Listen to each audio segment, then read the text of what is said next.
I'm Larry Farber, and let's queer politics. Erica Deuso makes history as Pennsylvania's first transgender mayor. In a historic win for visibility and inclusion, a small Pennsylvania town has just elected the state's first ever out transgender mayor.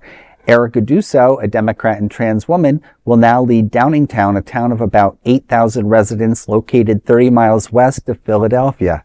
Final results show that Deuso earning 64% of the vote against Republican Rich Bryant's 35%. So quite a win.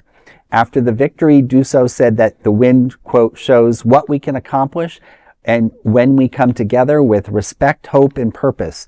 Being elected as Pennsylvania's first openly transgender mayor is deeply meaningful. I hope it reminds anyone who has ever felt unseen, unheard, or underestimated that your voice matters, end quote. Deuso, who moved to Downingtown in 2007, lives with her husband Michael and their dog and 3 cats. She served on several equity-focused boards and was endorsed by the LGBTQ Victory Fund. The group's president, Evan Lowe, said, quote, with Erica Deuso's election, Downingtown has made history and sent a message far beyond Pennsylvania. Her leadership will inspire trans youth across the country who are looking for hope in a time of relentless attacks, end quote. Very refreshing. Knowing and working with several trans men and women in some of the creative endeavors I do, I think this is very positive and reaffirming. I know that there are a lot of folks out there, not only in the trans community, but LGBTQ+ community, who are concerned about some of the tides that we've seen. But as we discussed earlier, we've seen some blue winds, and hopefully this continues. I mean, it's practically a blue tsunami the past couple of days ago when, we have flipped state house seats in Mississippi. When is the last time a Democrat won in Mississippi? And that's phenomenal. The win finally canceled the supermajority that Republicans had in the state Senate, which is huge.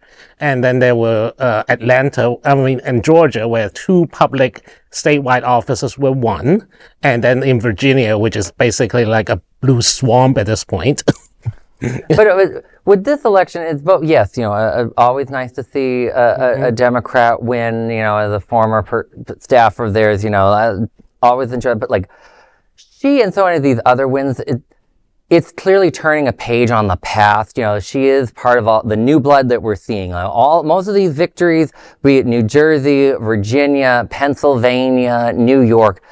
You're not seeing 80-year-olds running for their re-election winning. It's people who have decided, I'm concerned with what I'm seeing. I want to get involved. She was running on an issues of not just the city's finance, but domestic violence in the city was a concern of her that she campaigned on, a local issue of wanting to fix it. And she's been talking about it's just been great to see that it's been more than just her identity. People are voting for what they want her to do.